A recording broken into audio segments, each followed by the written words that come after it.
विश्व पर्यटन दिवस पर आज रीवा में विशेष कार्यक्रम का आयोजन किया गया। कार्यक्रम में उपस्थित कॉलेज के छात्राओं को जिले के धार्मिक स्थल के महत्व के साथ ही पुरातात्विक महत्व भी बताए गए।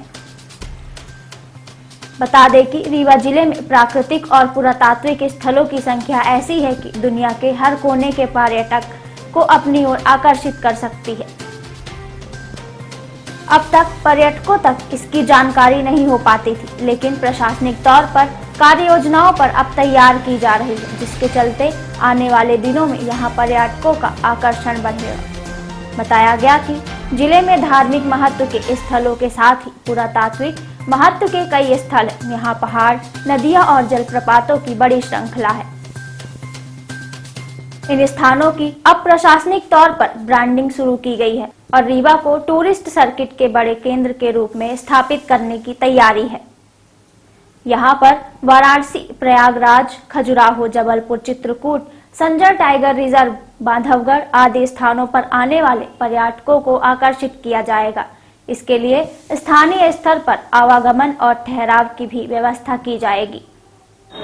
तो ये जो टूरिज्म प्रमोशन काउंसिल है, जितने भी अपने टूरिस्ट प्लेस हैं, कोई भी व्यक्ति यदि बाहर से आएगा तो सबसे पहले क्या देखता है कि हम रीवा में कैसे पहुंचे, जाए कैसे।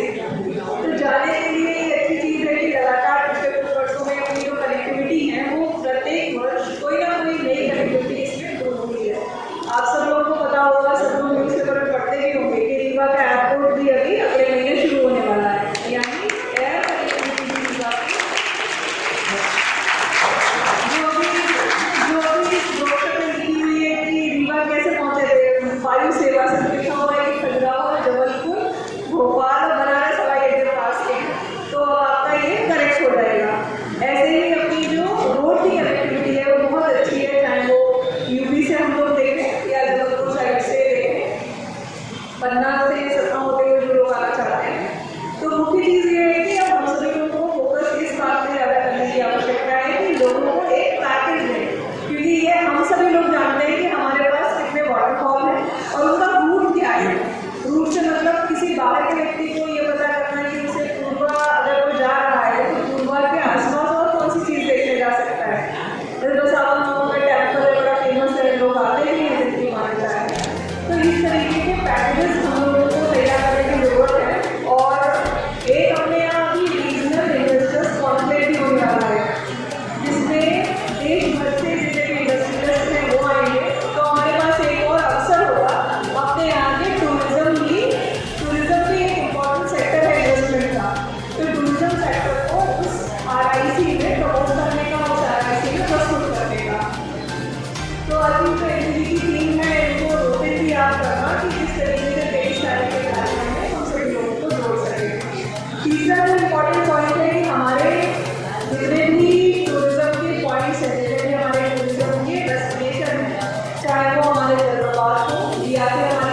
बच्चे यहाँ बैठे हुए हैं, आप लोगों